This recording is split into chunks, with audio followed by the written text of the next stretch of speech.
use these techniques and see if you can post it properly and get the data that you want to get out of your site. So some of the things that I see that you need to work on are that some of you have not turned on location services.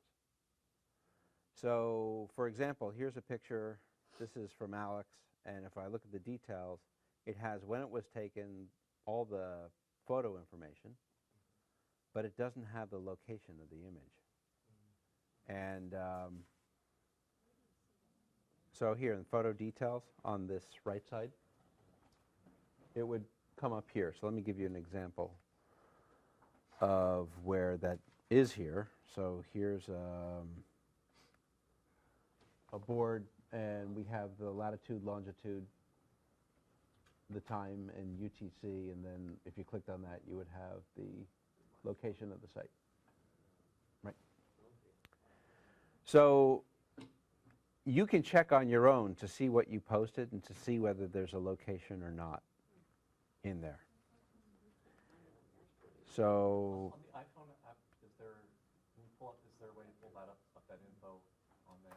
Looks like it turned on the services, but it's not showing up. yeah, let me see if I. One thing is, when you do a share, if you look on your page, it'll ask. There's a privacy protection in Google Plus that when you make a posting, it'll ask you whether you want to share your location information. And you must turn that on. So even if you have location services on your phone, if you post to Google Plus, but you have as in your settings in Google Plus that you don't want to share your location, there won't be any information on there. So go to your settings for Google Plus and share your location. That's probably. Yeah. I noticed on the desktop version, it gives you all that the photo detail Mm-hmm. there. Is there a way to do that on the mobile version as well? I haven't seen that. There are apps. Well, so first off, yes, you can get that information on your phone, but the problem that I think is happening for some people on their locations is that even though the data exists on the photograph, Google Plus is not displaying it to the community because you haven't turned on sharing location. So that's a separate issue. So the data that's sitting in the metadata that's in the header file of your photograph, it's called EXIF, EXIF data. And there are a number of apps that interrogate the metadata of any photograph in your gallery or your photo collection. So you can go in and see whether it has a location on it or not. And if it doesn't, you have to adjust your location settings to get it to work.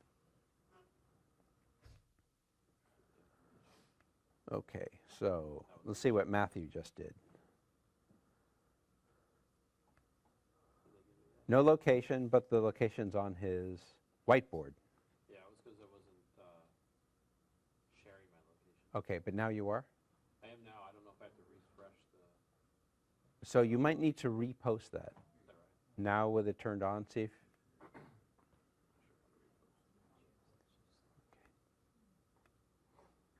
And Galen, here's your member. Add in. So Galen, you can add now.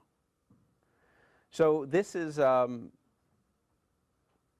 very quickly a group of about 20 posts and maybe 50 pictures.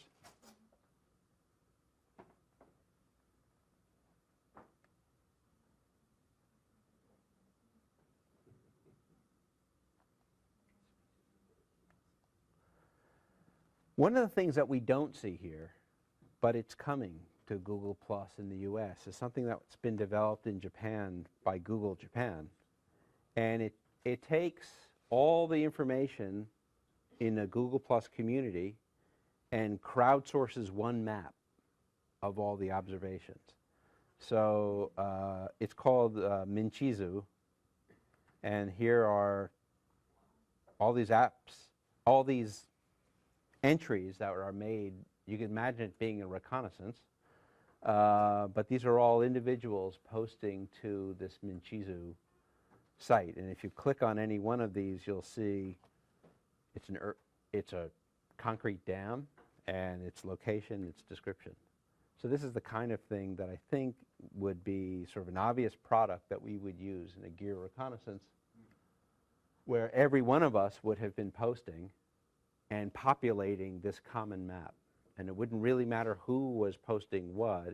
It's the location and the observation that mattered. Any other questions? Someone did something pretty interesting, if I can get back to it, the community here.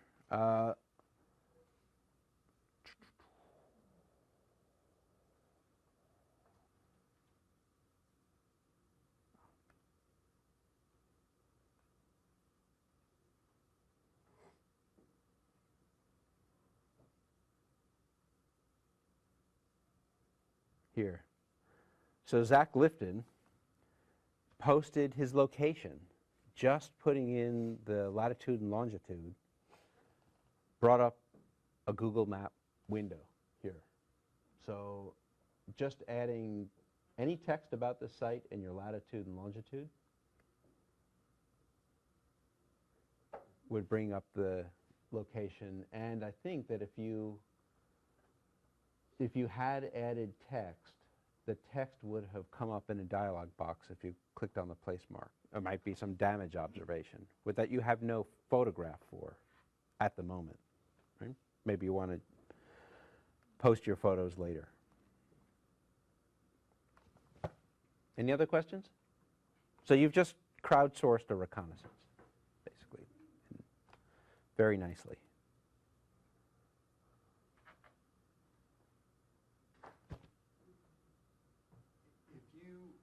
I did it with my software that I use for when I'm hiking, so I have that as a KML file.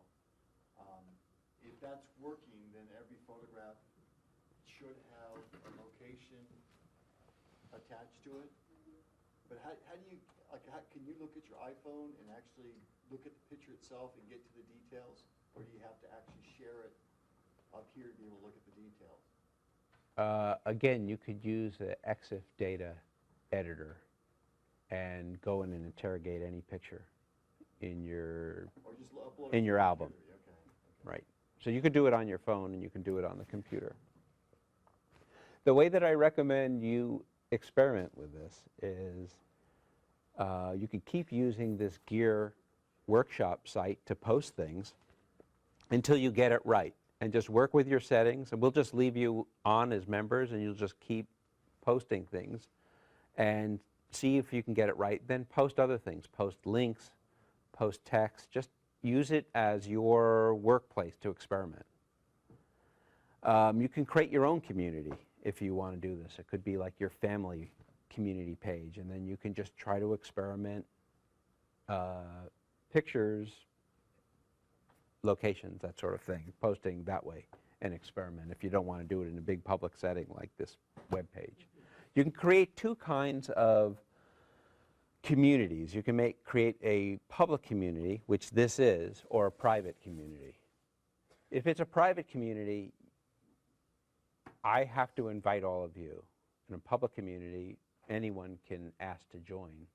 And some public communities, no one filters joining.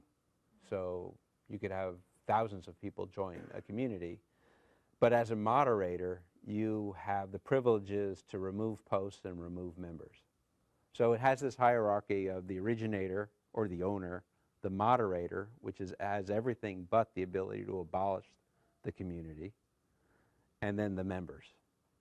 The members can post, but they can't remove other people's things. I don't think that you can remove your own posts, in fact. John, you all set? Okay, I think we're done with this exercise, so let's move on.